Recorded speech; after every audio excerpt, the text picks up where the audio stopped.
बता दिया कि सती और शंकर दोनों का जब विवाह हुआ तो सती ने अपने शरीर को त्याग दिया, फिर से भगवान शंकर के साथ में उनका विवाह कैसे? तो कहा देखो हिमाचल के यहाँ पर बहुत दिनों तक के तपस्या करने के बाद में भी कोई संतान नहीं हुई, तो उन्होंने आदि शक्ति भगवती जगदम्बा देवी का नवरात्रि में व्रत किया। तो देवी जी की जो उपासना करता है उसके यहाँ सब प्रकार का वैभव हो जाता है। एक दिन हिमाचल और मैना दोनों माता रानी के सामने बैठे थे और उतने में एक फूल आकर के मैना की गोद में गिर गया। मैना देख करके बड़ी प्रसन्न हुई, ऐसा लगता है कि माता रानी की मेरे ऊपर कृपा हो गई। अब तो बड़ी आनंद हुई। थोड़े दिन में पता लगा कि मैं गर्भवती हूँ और उनके गर्भ से एक सुंदर कन्या का जन्म हुआ जिसका नाम था पार्वती। जैसे ही पार्वती जी का जन्म हुआ तो नारद जी गए। नारद जी ने जाकर के देखा, राजन मेरे को ऐसा लग रहा है कि तुम्हारे घर में जो बेटी है ये साधारण नहीं है, आदि शक्ति जगदम्बा ही अवतार लेकर के आई। तो मैना भी आ गई। मैना ने कहा गुरुदेव अब आप मेरी बेटी का हाथ की रेखा देख करके बताइए कि इसको पति कैसे मिलेगा। नारद जी ने सोचा कि मैना ने बड़ी कठिन बात पूछी, अगर मैं बताऊंगा तो अभी रोने लगेगी, क्योंकि हर बेटी चाहती है कि मेरे को पति अच्छा मिले और माँ भी चाहती है कि मेरे को दामाद अच्छा मिले। और मैं अगर बताऊंगा तो अभी दोनों की दोनों परेशान हो जाएंगी। पर मैना ने पैर पकड़ लिया, गुरुदेव आज तो बताना ही पड़ेगा कि मेरी बेटी को पति कैसे मिले। नारद जी ने कहा देवी ये मैं नहीं बता रहा हूँ, तुम्हारे बेटी की हाथ की रेखा बता रही। बोले क्या? बोले जोगी जटिल अकाम मन ये तो नगन अमंगल भेद, आस स्वामी एक मिले परी हस्त असरे।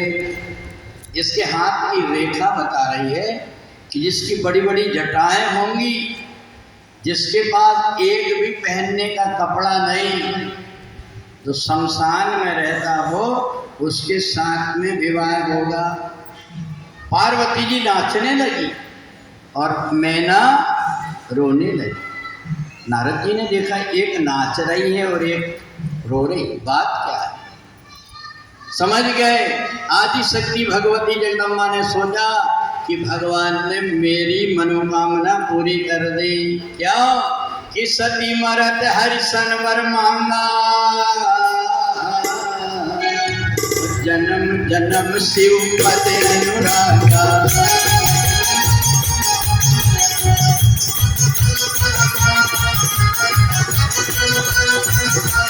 कारण हिमगिरि ग्रह जाई, ये तो जन्मी पार्वती तुम्हारे।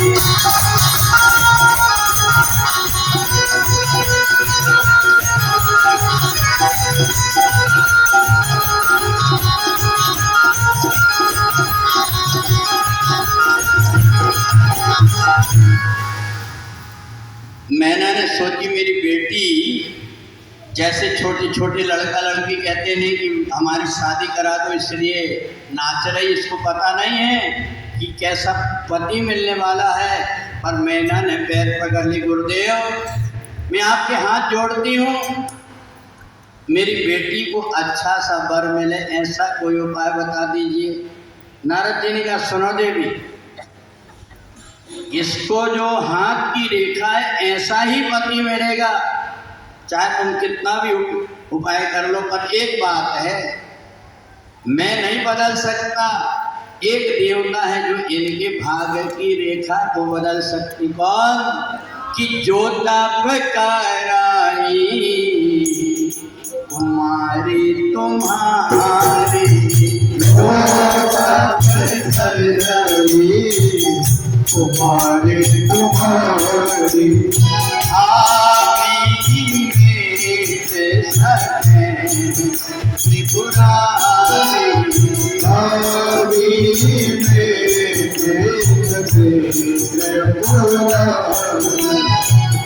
भगवान शंकर ही भाग्य की रेखा को मिटा सकते। तो अब बेटी को कैसे कहें कि तुम जाओ तपस्या करने। दूसरे दिन बेटी आकर के गोद में बैठ गई। माँ, रात में मैं सोई थी, एक महात्मा जी आए और कहे कि बेटी तुम तपस्या करो। उन्होंने मेरे को मंत्र बताया है, ओम ह्रीं नमः शिवाय। तुरंत उन्होंने हिमांचल को बुला करके कहा कि देखो बेटी तपस्या करने की कह रही है। कहा माँ तुम चिंता मत करो, मैं पहले भी व्रत करती थी, अभी मैं व्रत करूंगी। एक सखी साथ में लेकर के और चली गई तपस्या करने। जब तपस्या करने के लिए गई, बहुत दिनों तक के सूखी बेलपत्ती खा करके और तपस्या करने लगी। जब थोड़े दिन व्यतीत हुए तो बेलपत्ती भी छोड़ दी, तो पार्वती का एक नाम पड़ गया। क्या पड़ गया? अपर्णा। जब बेलपत्ती भी छोड़ दी, भगवान भोलेनाथ ने कहा कि बताओ इतना समय व्यतीत हो गया, अब तो दर्शन देना चाहिए। भगवान भोलेनाथ तुरंत पार्वती के सामने प्रकट हो गए।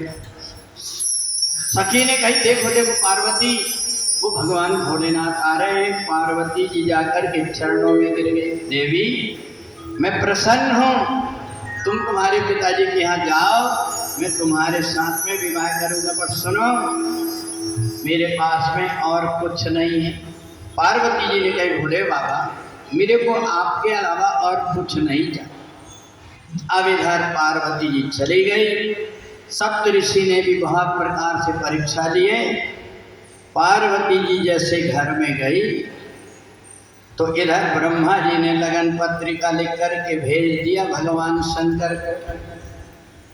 शंकर जी ने जैसे पार्वती जी के रूप को देखा तो उनकी समाधि लग गई थी। कामदेव आए, भगवान भोलेनाथ ने भस्म कर दिया और सारे देवता शंकर जी के पास में पहुंच गए। तेरा पल पल बीता जाए मुझसे भजले नमः शिवाय। तेरा पल पल बीता जाए भजले नमः शिवाय। तेरा पल पल बीता जाए मुझसे भजले नमः शिवाय। तेरा पल पल बीता जाए मुझसे भजले नमः शिवाय। मुख से भजले नमः शिवाय, मुख से भजले नमः शिवाय। मुझसे भजले नमः शिवाय, मुझसे भजले नमः शिवाय।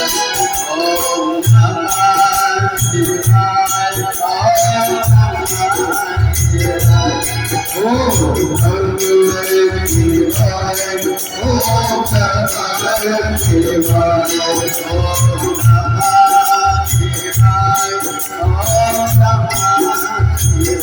ओम नमः शिवाय, ओम नमः शिवाय। भगवान शंकर खड़े हो गए। आइए देवता आपका स्वागत। सारे देवताओं से पूछा आप आए कैसे।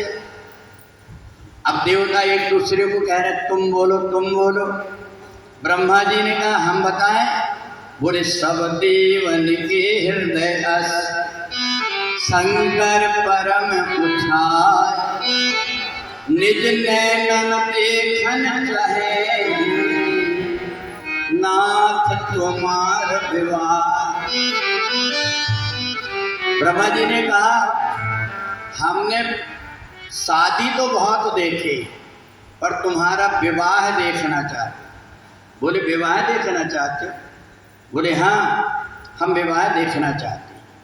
शंकर जी ने कहा कि ठीक, अब देखना मैं कैसा दूल्हा बनता हूँ और कैसी बारात बनाता हूँ। अब इधर सारे देवता समझ नहीं पाए, सारे देवता तैयारी में हैं, इधर सब तैयार हो रहे हैं बारात की, और इधर हिमांचल ने बढ़िया सुंदर मंडप डाल दिए और मंडप में पार्वती जी आ रहे हैं।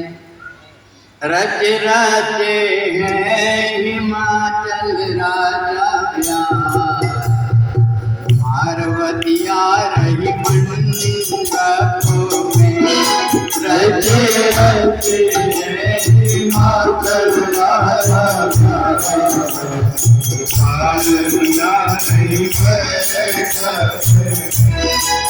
ये जा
बढ़िया से हिमांचल राजा ने व्यवस्था किए, बारातियों को कहाँ कहाँ रोकना, बढ़िया वीआईपी व्यवस्था अपने बढ़िया किए। अब इधर सारे देवता तैयार हो गए, शंकर जी वैसे की वैसे बैठे। कहा कि हमें हल्दी कौन लगा, जिसको कहे तो कोई तैयार ना हो।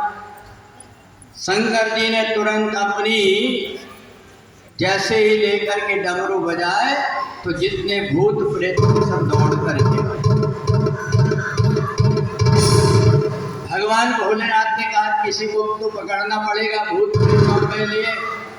उन्होंने कहा सूर्यवंशी जी बराती का इंतजाम कर दो। शंकर जी अकेले खड़े बोले तो उन्होंने देखे बारात में हिमांचल ने कहा कि अब बारात आने वाली है। अब इधर सारे जो हैं भगवान शंकर की बारात की तैयारी, और इधर मैना ने पूरे गांव में लेकर के निमंत्रण दे दिया। देखन काहे ना चलोरी, देखन काहे ना चलो, बोले देव शंकर की बारात आ रही। देखन काहे ना चलोरी, देखन काहे ना चलो, बोले देव शंकर की बारात आ रही। देखन काहे ना चलोरी, देखन काहे ना चलो। अभी धीरे धीरे बोले शंकर की बारात आए, वो देखन आए शंकर स्वामी आए शंकर बोले के शंकर की बारात आए। तो बूढ़े बैल पे करे सवारी शेर अनूठा, बूढ़े बैल पे करे सवारी शेर अनूठा। भूत प्रेत सब नाच रहे हैं, भूत प्रेत सब नाच रहे हैं, मजा रहे और आए शंकर स्वामी आए शंकर की बारात आए, वो देखन आए शंकर स्वामी आए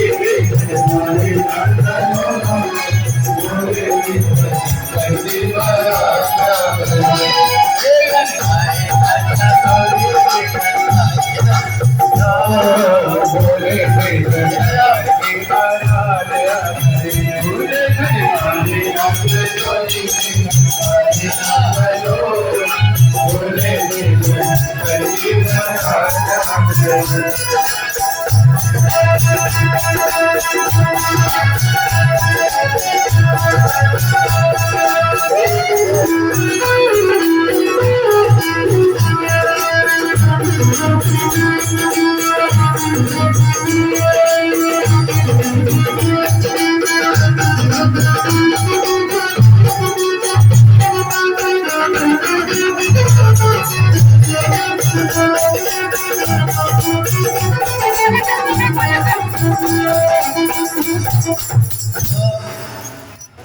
शंकर जी वो तो इतना अच्छा हुआ कि ये लोग चले गए तो बढ़िया से लेकर के सज करके आ गए, नहीं तो भगवान भोलेनाथ ने जैसे ही चले तो भूत प्रेतों ने लेकर के इनका श्रृंगार ही बिगाड़ दिया।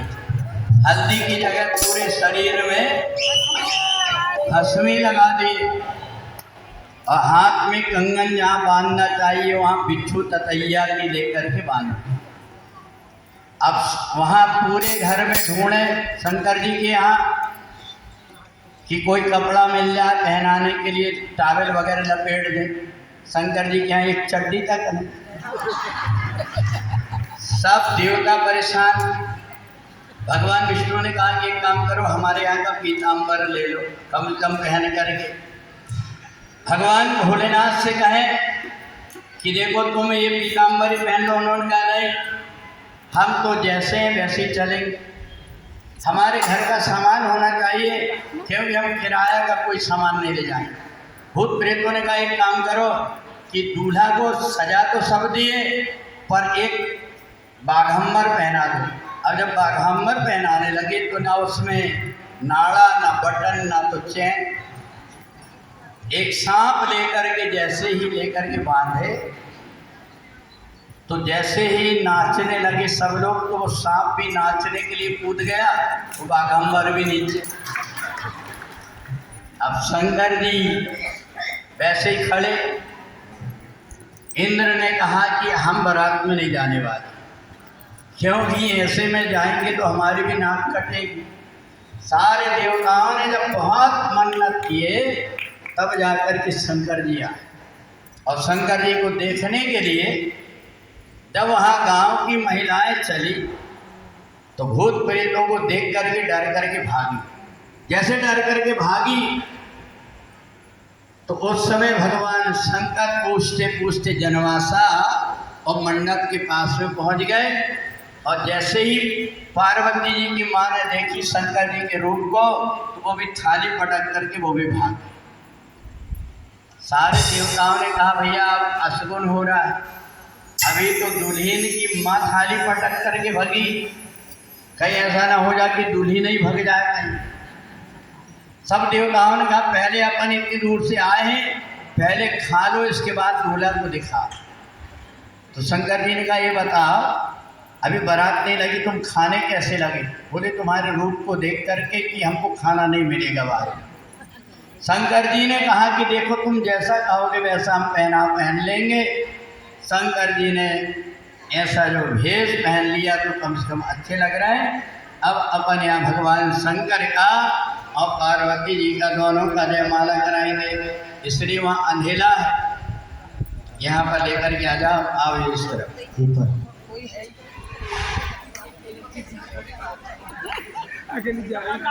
कहाँ एक माला कहाँ गया? आओ इधर आओ।